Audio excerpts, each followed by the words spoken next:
Here we go. Woo! Episode 47. We're rocking it. Yeah. What's happening, guys? Yeah, man. Yes. Oh, let me. Last week I forgot to push all the right buttons. Okay, I've just pushed all the right buttons. Okay, all good. All good.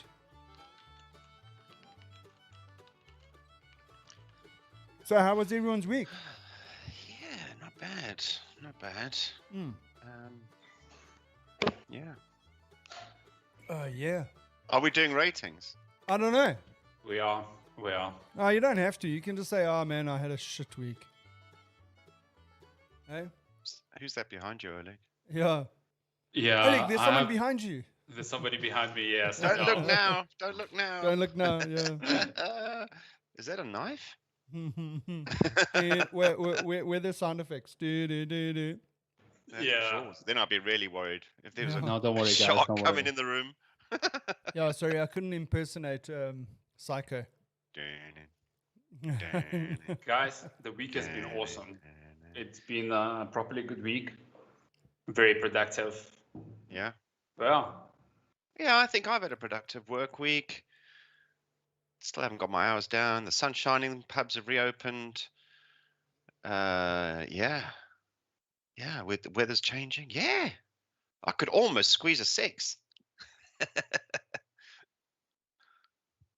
How was yours, Andrew? Mine was fine, thank you. Thanks for No. asking. No, yeah, thanks for asking.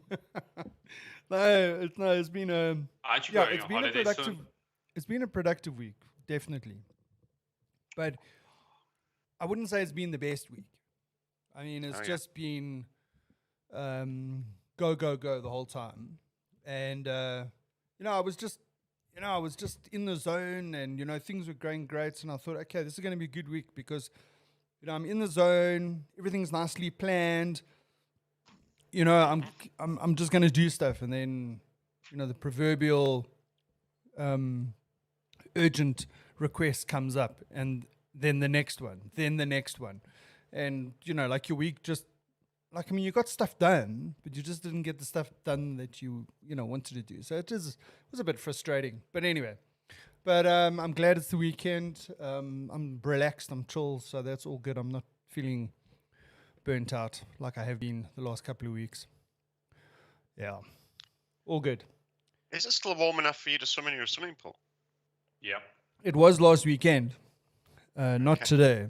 Today's only 11 degrees. Well, it might have Yeah, gone Today up. was pretty cold. Yeah, it says it's that's why. 17 now. But 17 degrees. Yeah. Yeah. I'm Oleg- basking in this glorious weather we're having. It's 12 degrees, sunny, maximum, no rain, and it goes to -1 tonight. And we're Yeah. happy with this. that is intense. So, Oleg, do you How know what things have changed. do you know what the temperature is on your in your pool? No, I haven't checked this morning.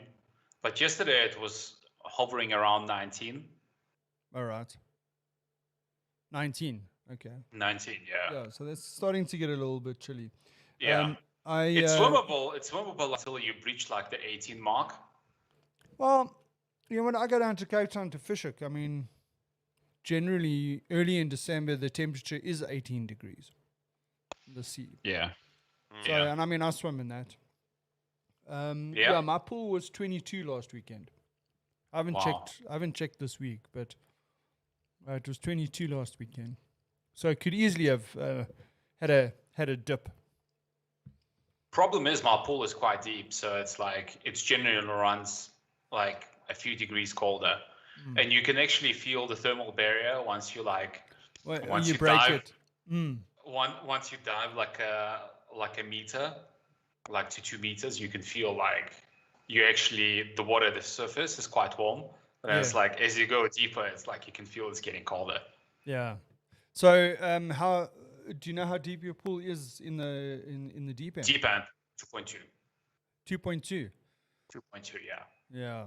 I think mine is probably 2 meters at the deepest. Yeah. Yeah. But I'm actually quite surprised how how warm my pool stays. Is it in the It's sun most all likely- day? Well, On it's the not. sun. No, it's not actually not in the sun the whole day, which actually surprises me. It gets like shade from about, after 12. Right.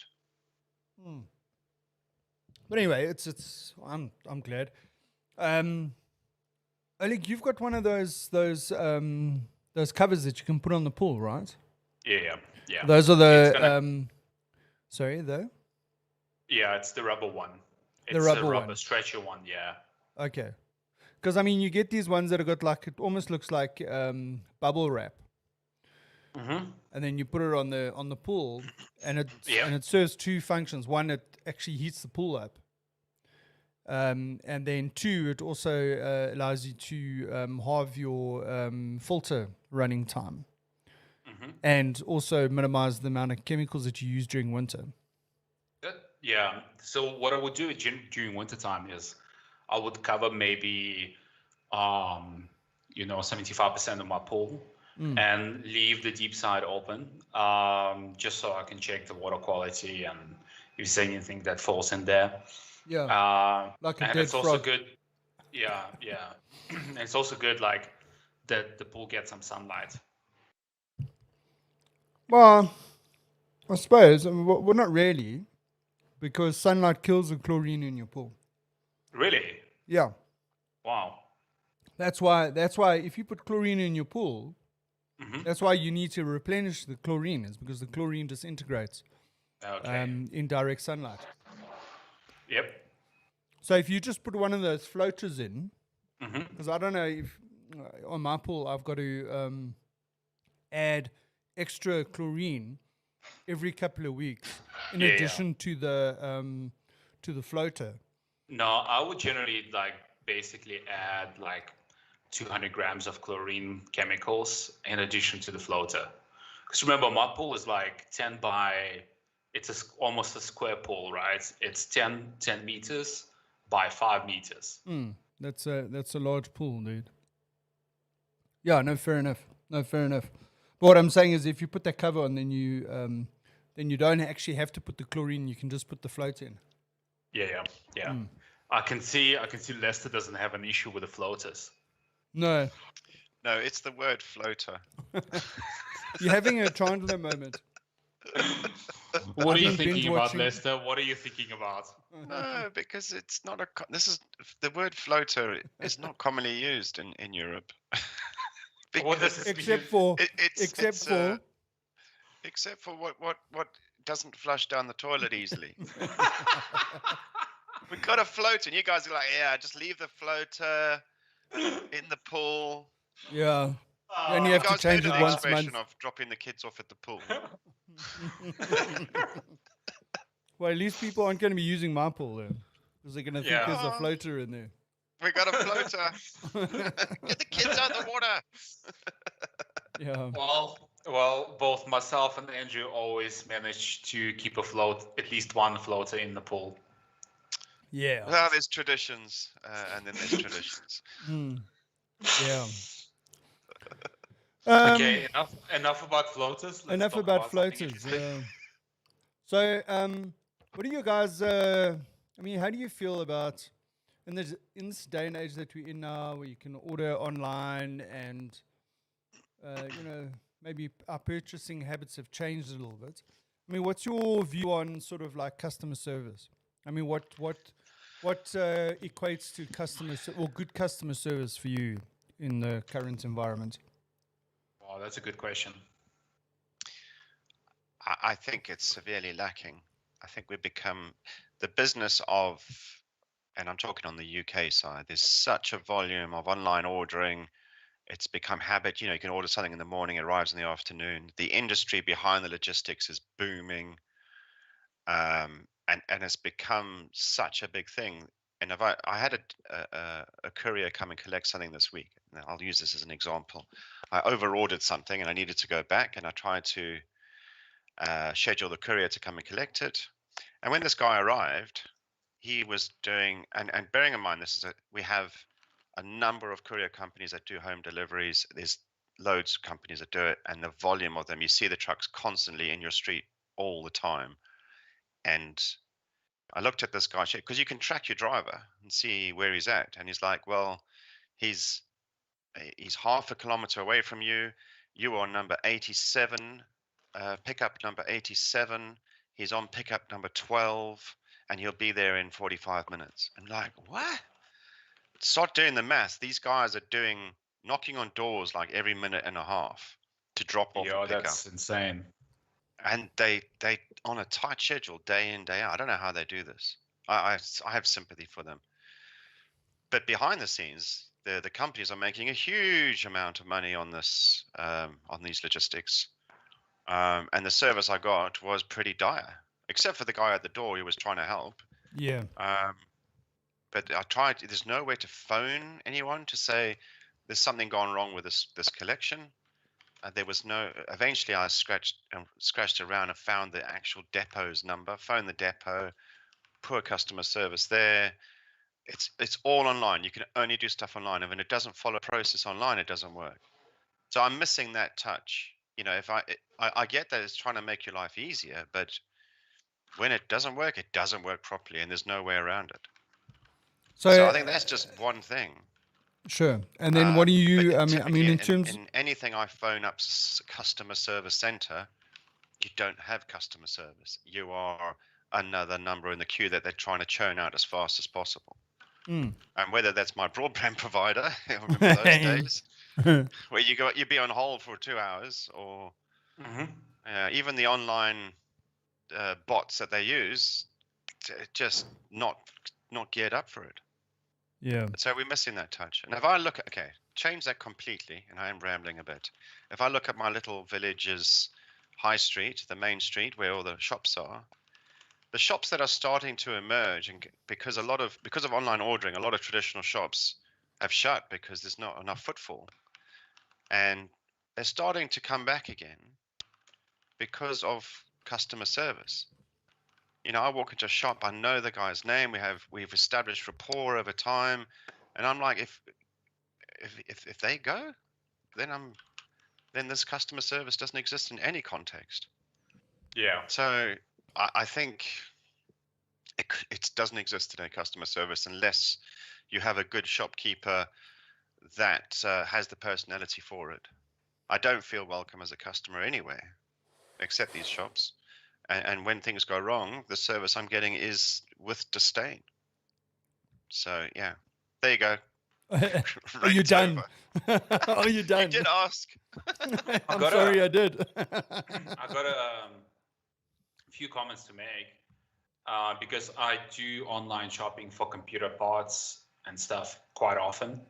So, and like I had a very interesting experience, like literally a couple of days ago when something went wrong. Not with the specifically stuff that I ordered. I'll tell you what the example is. But what I wanted to say is the only thing from basically customer service perspective, what you look at is speedy, timely delivery, right? Like when you order an item, taking into account that you get the right item and it's not damaged and everything's hunky-dory.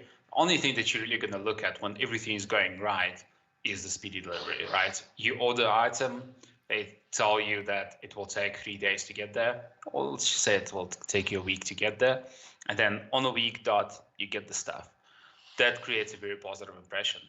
Doesn't matter if it's like 4 days, 5 days, as long as it's on time.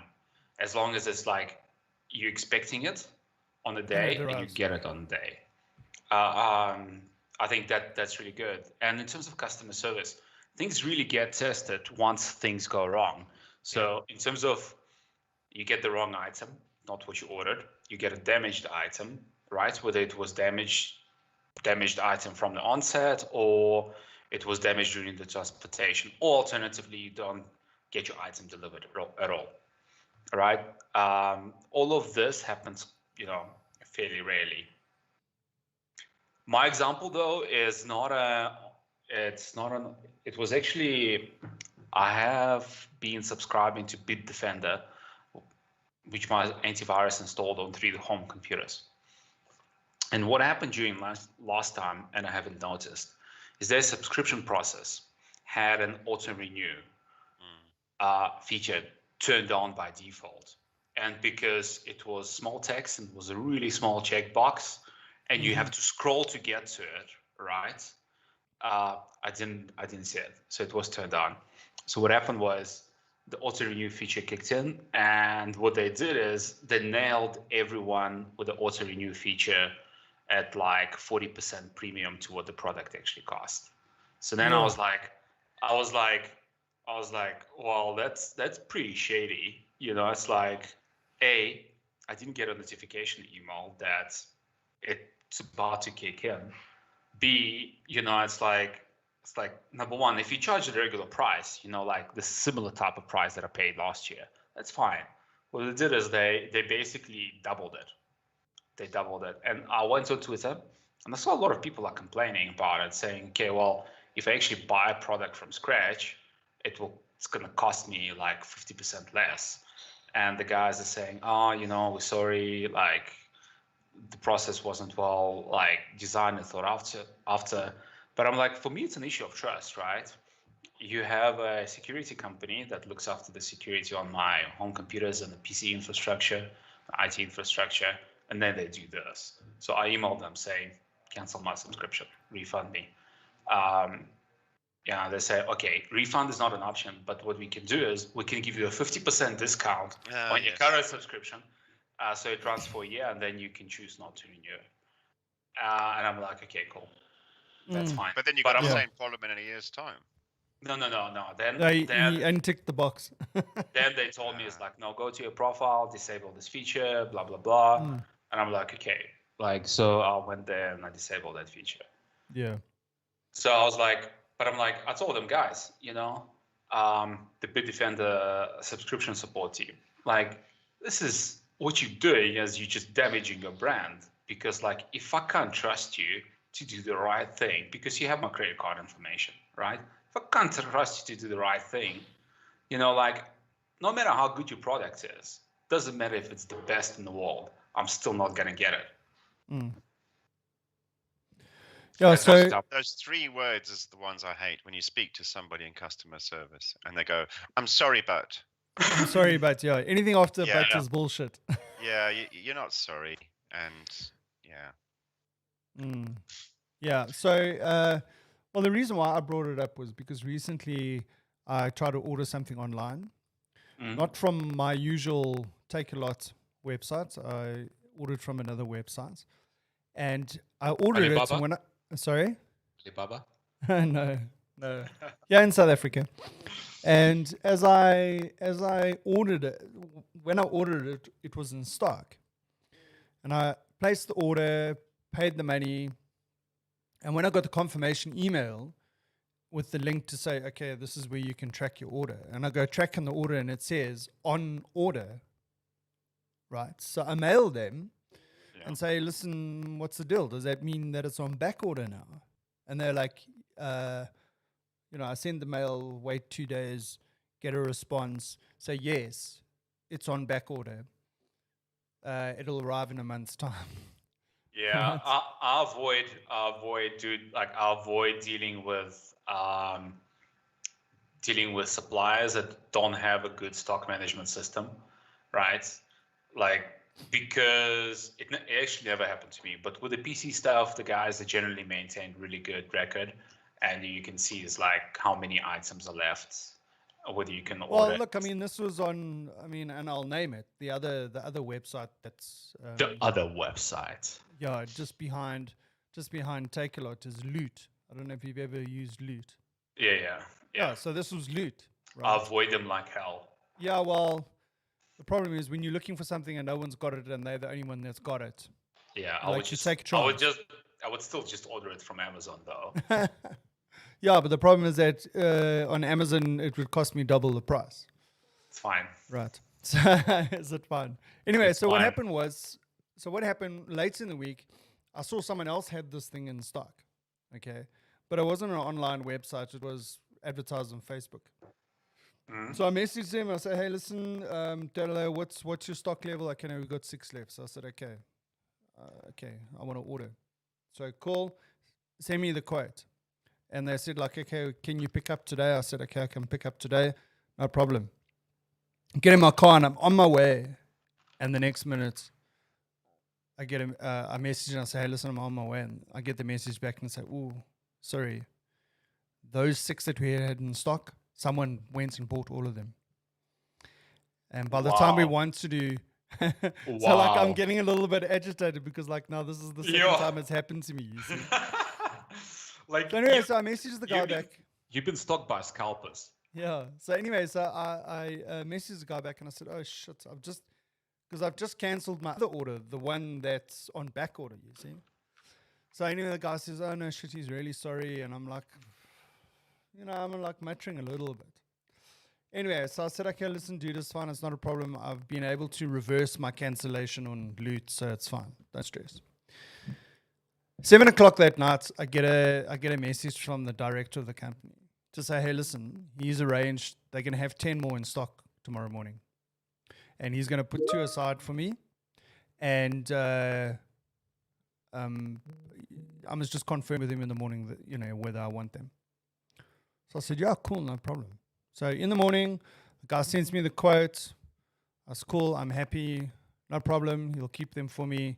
I drive through, I go pick up my stuff. Everything goes according to plan. Good service, in my view. Because, the guy went out of his way to make sure that he had more stock, contacted me after business hours to try and assist me. So, yeah, so I just want to give them a bit of a shout out. The company's name is Designer Tech. And so if anyone's listening and looking for computer parts and just, I'd hook them up. Absolutely. Shout out the good ones. Yep. We need a way No, of I think- poo-pooing the bad ones. Yeah, I think often that's what happens is you only complain about the things that go wrong, and when things go right, or when they go right, or they go better than just right, sometimes we're a bit lazy in terms of putting it out there. And I've complained about Harley Davidson on this on the Weekend Craic before because I got some bad service from them, and thought I'd flip it around and just talk about some good service that I received recently. That's pretty cool. Yeah, and it's and also the other thing is that, like Lester was saying, and like what both you were saying. One, Oleg, you were saying, like, you only really know how good the service is when something goes wrong. Okay, which is fair enough, and something went wrong, and this is the service that I got, right? And then what you were saying, Lester, is that it's this personalized sort of interaction that you have. The comparison between ordering something online and it going wrong and not being able to speak to anyone versus dealing with a company not through an online store, but okay, fine, it was on Facebook Marketplace. But you can have a conversation with a guy, and then thereafter having the face-to-face interaction with the person. When you would go and pick up your stuff, and again, like he was saying, okay, shit, I'm sorry, it went like that. The one guy came in and bought 6 at once, and it was a timing issue. But anyway, glad that we could help you, kind of thing. So yeah, it was good. I'm just thinking in my work world, I deal with a lot of suppliers, and it is it's relationships that we establish over years because we're specialized services in many cases. But even for the commodity stuff we buy repeatedly, I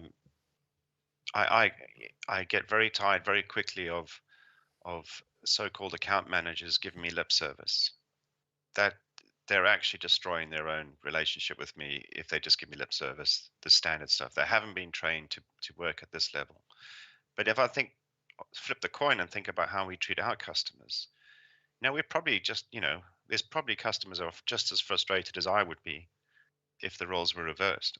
I'm some corners we give exceptional service and some we don't. So for me, it's about whether, and we do our customer satisfaction surveys and things, but which is great. But as long as we do something about it, so we can actually see a difference, so we can improve over time. That's key. It's never going to go, swimmingly well every time there's an issue. But what do you do about that? And at the moment, I think the general world is just such a volume with this large organization, such a volume of complaints and issues that they're just focusing on getting the issue resolved, in, as far as they're concerned, resolved. They're not really capturing the essence of the issues. It doesn't seem to be any learning behind it. We can't, they might have the same problem 100 times over in a week. Do they recognize that there is an issue? I don't know. Mm. Yeah. Lester, I got a question. Do you know what a scalper is? A what? Scalper. Scalper. I don't Like think in so. the American context, I would imagine. Yeah. Because No, in it's America, not. scalpers are big. Well, like globally these days, scalpers are big. So Mm. a But scalper I mean, we is don't really call them scalpers in South Africa. how would you call Scallops. them? We just call them arseholes. Okay, well, Scallops. that's good. Scallums, yeah. Scallums, that's the right word. Chops. So a scalper is a person or group of people, or it could even be a pre-programmed bot that basically just buys large quantity of specific thing with the intention of reselling it at a higher price, right? So in the computer components thing, the most famous scalper example is there's currently like a huge graphics card shortage globally, right? So when the companies basically release like 20, 30 units, like 90% of that stock is bought by scalpers who then will resell those at 30% or 40%. Some of them will resell them at double the price the next day. It's supply and demand. They're and manipulating. because there's such a huge demand, right? Such a huge demand, and people are really willing to pay anything. It's like there's such a huge demand. There's huge incentive to scalp, like on the different website, even Amazon. Amazon is like when those cards go on sale, you just see stock like 50 in stock. Then the 5-second refresh, it's like 2 in stock. Then another 5-second out of stock. I was like, oh. Yeah. Absolutely. It's time consuming. Mm. Yeah, you've got to have a right script behind it to do that. Yeah. But yes, scallums is the right word. Scallums is the right word. Scallops. Tootsies. Yeah. Tootsies, yeah. So, I suppose it's time for an update on what series are we watching? Yeah. Yeah. How's Breaking Bad or Sons of Anarchy? Watched a couple of episodes of Sons of Anarchy, but still on series 3. Breaking Bad, no progress. I did, however, start watching Scarojas. Ah, right. Okay, well, that's what I'm going to give feedback on. Oleg, what are you? Oh, and I finished Drive to Survive as well. The Oh, third did series. you? Oh, well done. Well done. I've got stuff to say on that. Okay. How are you getting on, Oleg? It's pretty bleak on my side. The only thing that I watched, and I watched it yesterday, right? Was Nobody. I don't know if you guys heard about this new movie release.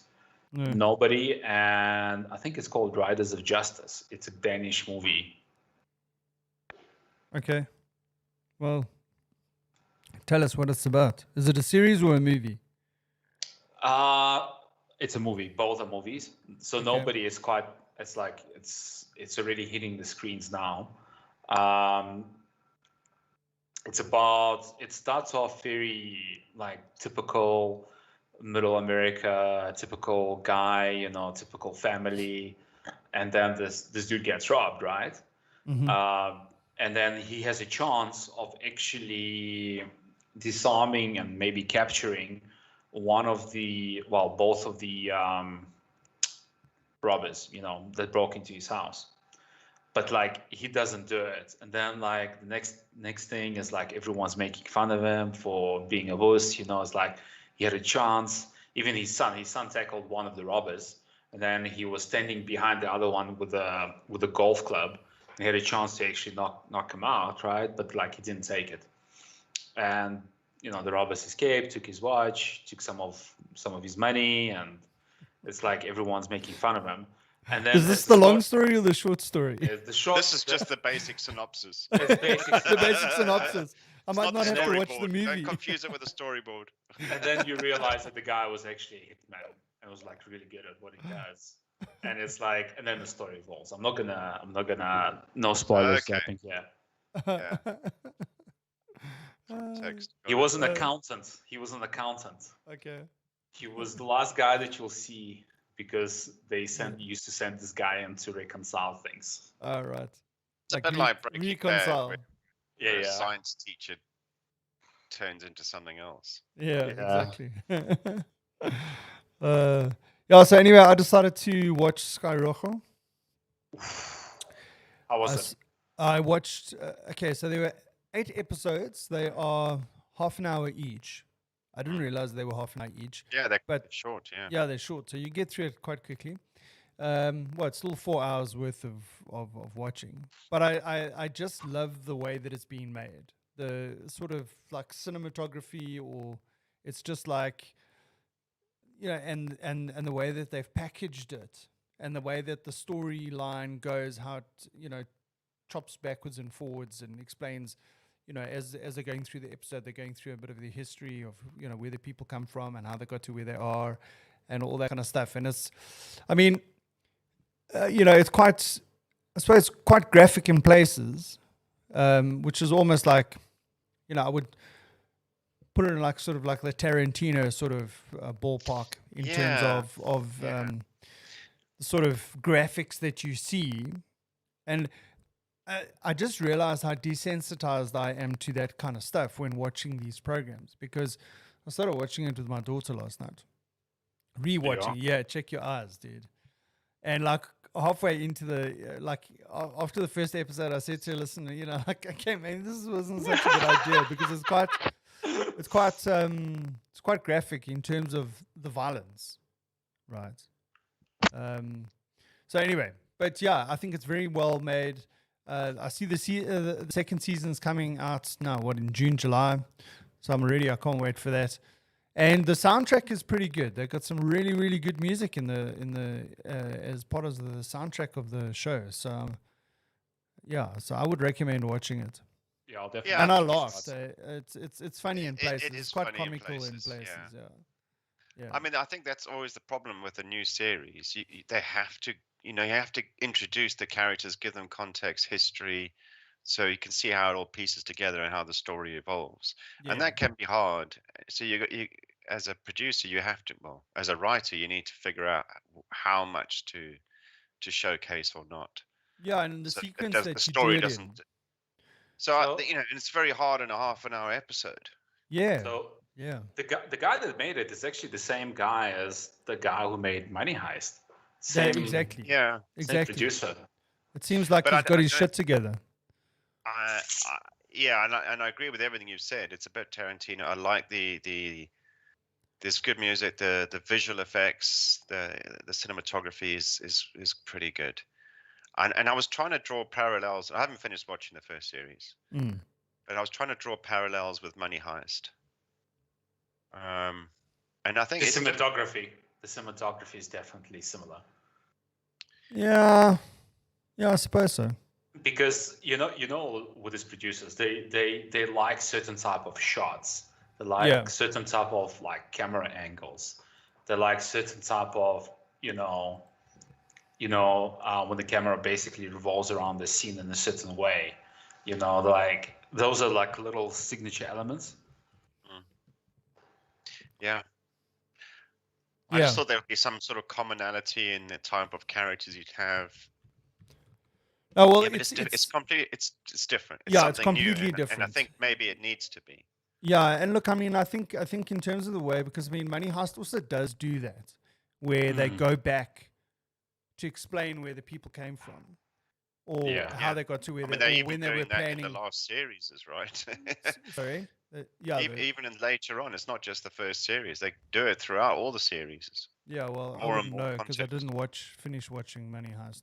But I think it's cool the way they do it, because like with the Money Heist, they don't do it like just at random. Like a scene would drop back they would drop it in the specific moments to basically tell you like, why is this character like this, by referring to his past scene.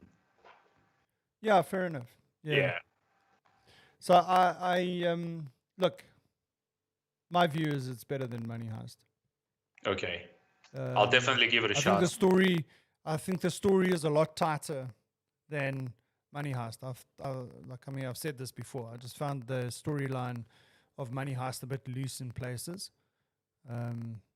Gaps in the story. This is like, and I think maybe because it's a half an hour episode, they don't have time for shit. Like they pack it in. It's hard hitting. It's fast moving. Why do you think they made it a shorter episode? I don't know.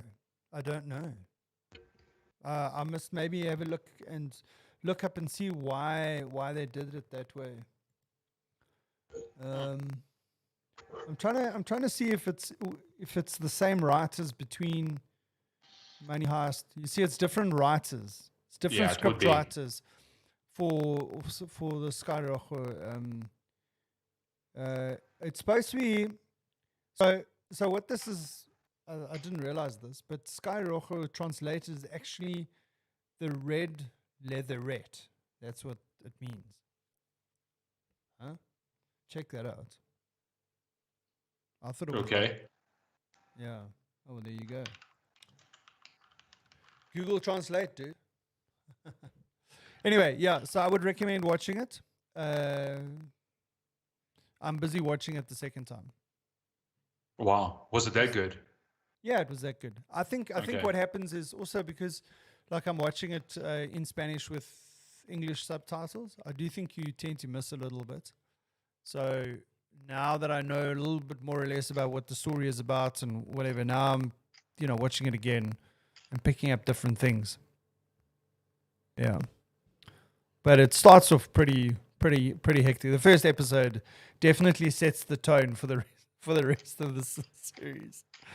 Oh So my it was gosh. like, did it go like over the top in terms of like violence, nudity, etc., etc.? Does it check all the Well, like the boxes? nudity was the nudity is there, but I mean it's not like it's more leaves quite a bit to your imagination in some Okay. places, right? Okay. I mean there is nudity, but it's like they like you do use your imagination quite a bit because they do leave it up to you.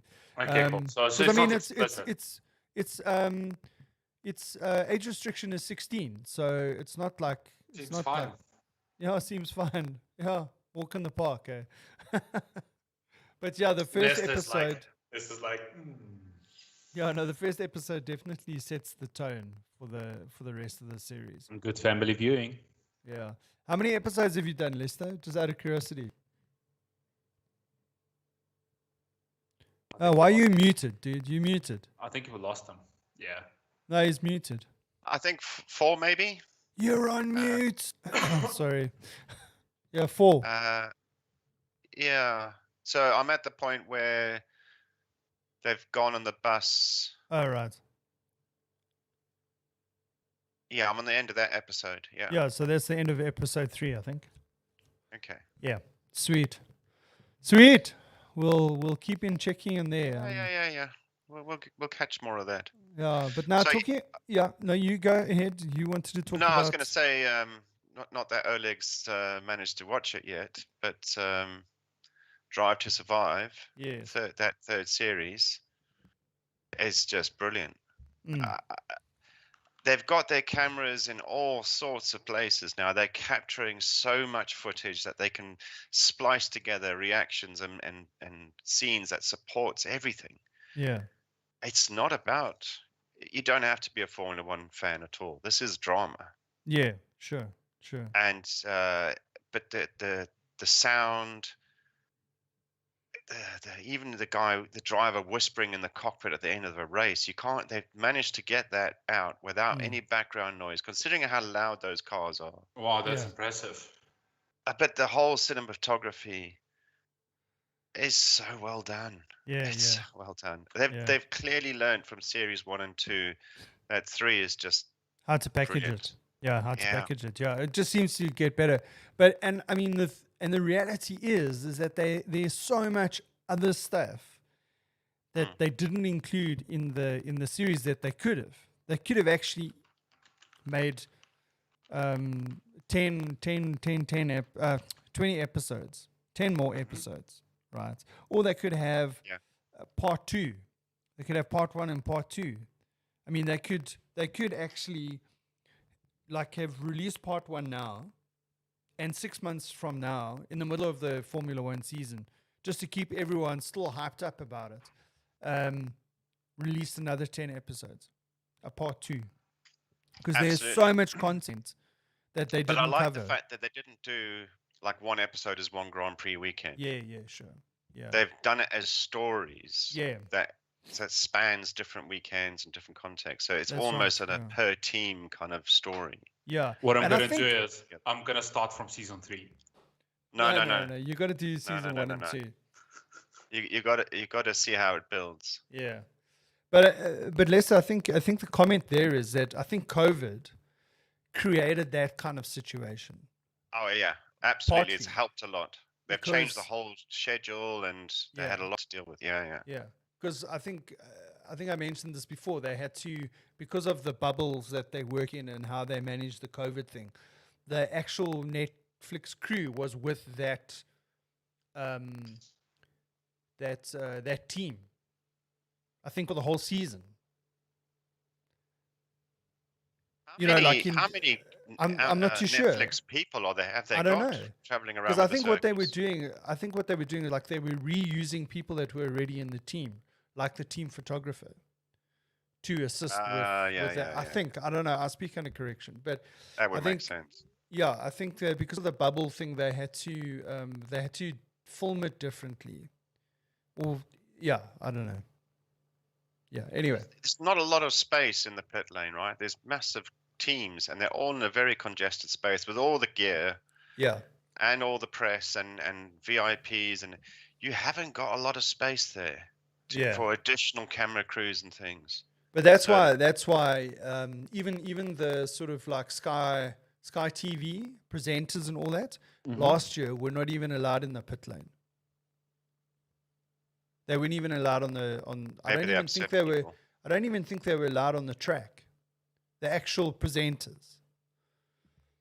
Yeah. Yeah. Anyway. Well, there's a lot of them, right? So there's not just the journalists. We're talking about those that stream the actual game. Game. Yeah. The stream the actual The events. game. Football the match. Dude. presenters are all ex-drivers or whatever they are, and there's different channels that do it. So the UK has Sky and it has other. Yeah. Germany has different ones. France has different ones. Spain has different ones. If you start throwing each of these crews in there, there's nowhere to move. I think it's going to start going the way that Olympics went. Because Olympics, you got all these nations who want to have their own footage streamed to their own home-based TV networks. Yeah. They want control over the quality and the footage. Whereas the Olympics just went, you know what, we got to the point where this is no longer sustainable. We'll have Olympic broadcasting services. You all get the same footage. There will be a ton of it, so you can choose different streams depending on your country, and that's how they've done it. Yeah. That's why in the stadiums you hardly see any cameras. Yeah. No, it's true. No, that's it. And I think that's the way Formula One does it as well, actually, because they have. I mean, think about, and it's so funny because this weekend they're busy getting ready for a race, and yesterday they were doing free practice. They had a technical issue. Excuse me, and there was an accident. And no one can tell what happened in the accident because they've got no footage and no radio communication or anything about it because they That's were going to having make Series 4 of Drive to Survive pretty rubbish. no, it was just like for a couple of hours. They were having some technical issues with their broadcast system and the radio input radio, car to pit radio communications because it's all done through the same system. It's basically one system. So all the teams are, all their radios for each of the teams is done through the F1 communication system. And it went down. So no one had radio comms. And there was no video footage or anything like that. No onboard cameras for the cars. So they had this accident and no one can say what actually happened in the accident. That is insane. Yeah, That is insane. but it shows you. I would it's think pros every and angle, cons. every angle is covered. Conspiracy. They're hiding something. Yeah, it's a conspiracy. Yeah. So talking about conspiracies and series, I told you guys I watched this I don't even know how to pronounce it. Seaspiracy or Seaspiracy. seaspiracy. Seas piracy. Yeah. Seaspiracy. So I it's think it's yeah. seaspiracy. Basically, it's a conspiracy about the sea. Right. So I don't know if you guys have watched it. Yes. Have you? Yeah. Good. Okay. Oleg, Well, you there's been haven't. a lot of noise about it. But I did see that, like, on the news feed, there's a lot of debate. It's spurred a lot of debate in Yeah. terms of, like, people are coming out saying, "Oh, it's not factual," But I believe, like, after watching a trailer, like, the whole feel of this documentary is that it wants us to treat the sea life as wildlife, as we would treat wildlife, antelopes and kurus, but obviously sea equivalent. It's not like stock food type of thing. Yeah, no, that's right. Absolutely. Look, I mean, after watching the documentary, I mean, there were some stats in there that like really, really blew my mind. Yeah. In the sense that I'd never heard these stats quoted before, which I mean does raise the concern because I mean when you watch the documentary, it comes out that this whole single-use plastic drive is misplaced because the biggest problem around the plastic in the sea is not coming from the single-use plastic that we are trying to target in terms of eliminating, right? Yeah. What plastic is that? Because, like, I saw, like, pictures even a while back of these piles of rubbish, floating around in the middle of the ocean. Yeah, We're talking about huge piles of rubbish. Yeah. So I mean, he does refer to that, which is called the Pacific something or whatever, and basically what it is it's this big mass of plastic in the middle of the 3 ocean. times the size of France. Okay, there you go. There's the That is stats. insane. That's It's huge. huge. That But is insane. but I'm not saying that single-use plastic is not a problem. I'm just saying percentage-wise, it's not the biggest part. It's not the biggest problem. The biggest problem, shock, horror, here we go, is that the plastic fishing nets are the biggest source of plastic pollution in the sea. So if you were to go to that Pacific plastic mass in the middle of nowhere, I can't remember what the percentage was there. It was something like 46% of the plastic that's there are plastic fishing nets. Yeah. Right. So, I mean, and then the sort of like the organizations that are promoting no single-use plastic and all this kind of stuff and, raising money and to eliminate this and whatever, the actual problem is it's misplaced. That money's not going to the right place. Or put it this way, people don't have the right information when they're donating that money. I mean, the other thing that blew my mind was the amount of sharks that are killed. So, I mean, the other thing that I never thought about, but I mean, it's obvious when you watch the documentary, is that you get this large amount of collateral damage when you, let's say they're fishing for bluefin tuna, as an example. The kind of wildlife that they pull up in that net, over and above the bluefin tuna, is astronomical. They're catching sharks. They're catching like whales, or they're catching dolphins. And that kind of stuff. That is Turtles. crazy. But the problem is, right, is that they get caught up in the net and they die, right, before they've been able to before they can get returned back to the sea.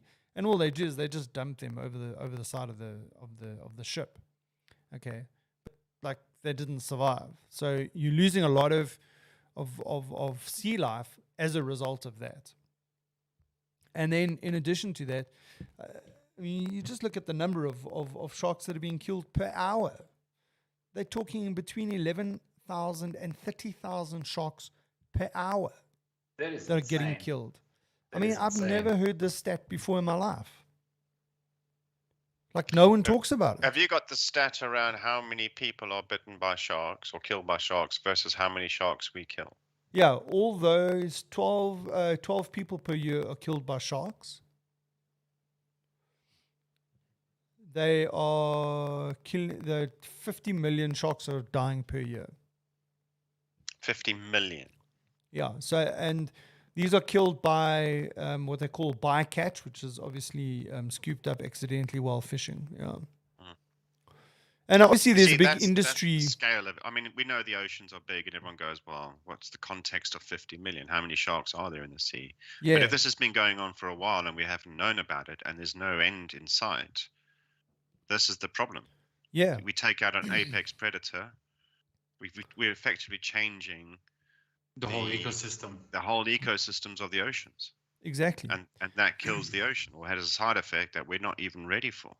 And then that brings me to the other revelation that I had, which I didn't know, was that the coral what manages or deals with 80% of the carbon dioxide in the atmosphere. Yeah. So when everyone we're talking thinks about Amazon forest, but actually it's the seas that we need. Yeah. Yeah. And the thing is that the coral and the sea life is slowly but surely getting wiped out. Yeah. And that's going to be the biggest problem when it comes to global warming and managing CO2, you know, over and above obviously the stuff that we're creating and the fact that we're cutting the trees and the forests down and all that kind of stuff. So my question is, right, did they mention in terms of like at the rate things are going, the fishing is going, global fishing is going, like when it's going to end? How much time do we have until 2048? Yeah, 2048. It's like 30 years away. Exactly. Yeah. Yeah. And then now you have to watch this. Yeah, I have to watch this. So I mean, in my scuba diving years, if I'd noticed the impact of fishing and such, because I always went to nice places to go scuba diving, you know, Maldives, and it's packed full of sea life. But then I went diving in the Mediterranean. Yeah, I went to Med, but that Mediterranean. I think the Caribbean, around the Caribbean, was interesting. Where there were marine reserves that were protected areas from fishing, they had life. The coral was good, but where there was no marine reserve, dead coral, no fish, dolphins fighting over small food that's out there. It's barren. It's barren, and I'd seen that in the space of 8 years. That's amazing. Yeah, so it's more place, and it could be other effects, but yeah, I mean, there'll be nothing to go and see when you go diving in 30 years. Yeah, well, but I mean, based on the documentary, if we were to believe everything that's in there, I mean, you know, even when you go diving in 30 years, you know, I don't even think you're going to be alive in 30 years, kind of thing. No, I can't. There's a bit of exaggeration. But what I'm saying, exaggerating. Yeah, a bit of hyperbole there. I'm being hyperbolic. Is that the right word? No.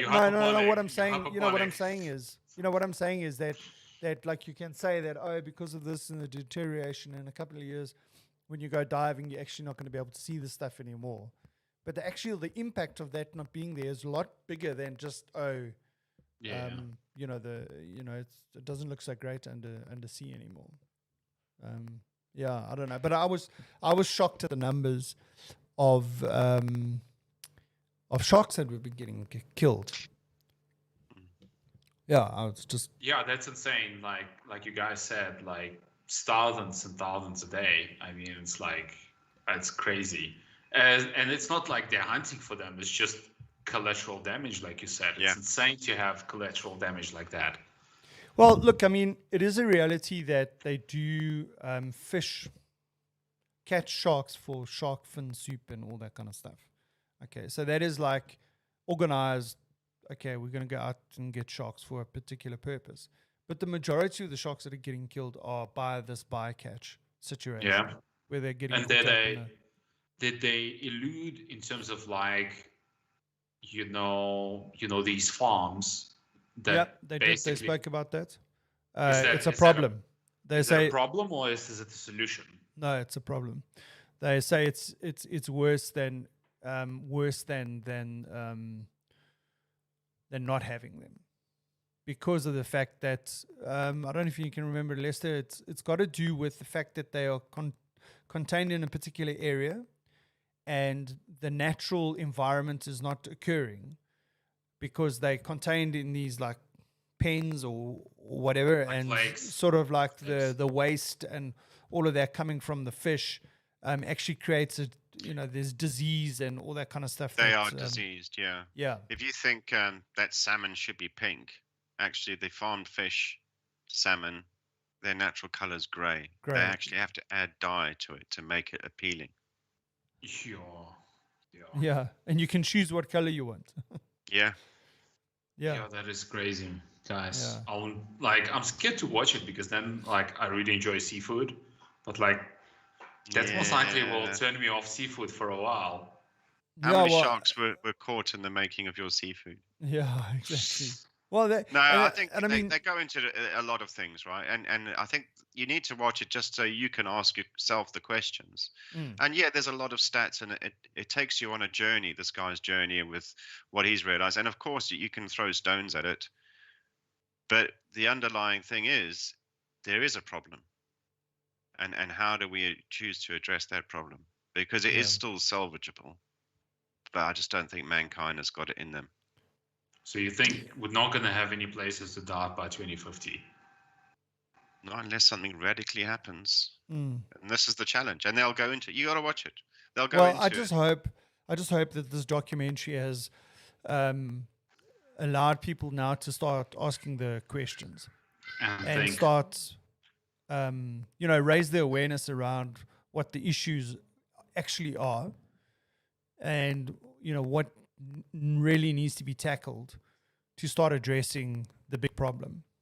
Because I think we're focusing in the wrong place. Based on what the guy says in that documentary, the money and the effort is being misplaced. Yeah. Anyway. Yeah, on and a that's just happier the note. seafood. I mean, they haven't even started on documentaries around the other land animals that we eat. beef. And that actually leads me on to We're not going to have any beef today. today's National Day. Is It's Bat Appreciation Day. Bat Appreciation Day. They Don't get eat such the bad bats. press because of these global pandemics that they tend to cause. Oh, Shivers. But So what do yes, they recommend that you do to celebrate um, Bat Appreciation Day? just Get dressed go- up as Batman? yeah. Or? You can. There is a bat viewing website that you Okay. can go and see real bats in action without the smell. Mm. And they give you there's websites that tells you where's the best place to go and look at them and appreciate the trees and the caves, and there's a lot of those. So go out and see these bats, and then you can also read articles where bats are heroes, and then there's movies. The last thing they mention is movies. Yeah. But yeah. Anyway, there's not a lot on the what day is it today. Oh, So I'm going to go back in history. okay. Where was it? Yeah, there's Bay of Pigs where 1961 where 1,400 Cuban exiles land in the Bay of Pigs in a doomed attempt to overthrow Castro. That was on this day. Wait. Now, this is Yeah. more the interesting one for me. What's the longest war ever? How long do you think? The longest war ever. it had to be like somewhere in the medieval ages, which lasted like 100 years or something. Yeah. So I will. Wasn't that a war between the English and the French? Well, the 100-Year War, that wasn't 100 years. Yeah. Actually, this one ended in 1986. Oh, that's just the other day. Wow. Really? Yeah. And when did it Okay. start? On this day in 1986, the world's longest war ends without a single shot having been fired. For like 100 years. For like 100 years. No, it was the real. What? The state of war between the Netherlands and the Isles of Scilly had been extended for a total of 335 years What? by the lack of a peace treaty. Holy cow. So what did they do? Like they just eventually forgot that they're fighting with each other, just called it a day. Yeah, every now and then the fishing boats would sail past and they go, and then Yeah. they do the same the next day. Hurling abuse and stones or something. Holy cow. Well, that's interesting. Yeah, I never knew. I thought that the longest war was definitely between the English and the French. I mean, when did that start? Did that start in what, like 14th century or something, or 13th It goes century? way back. I mean, because of narrow crossing between the continent and the UK, or between Yeah, France yeah. and the UK, it's been going on off and on for hundreds and hundreds of years. Yeah. Yeah.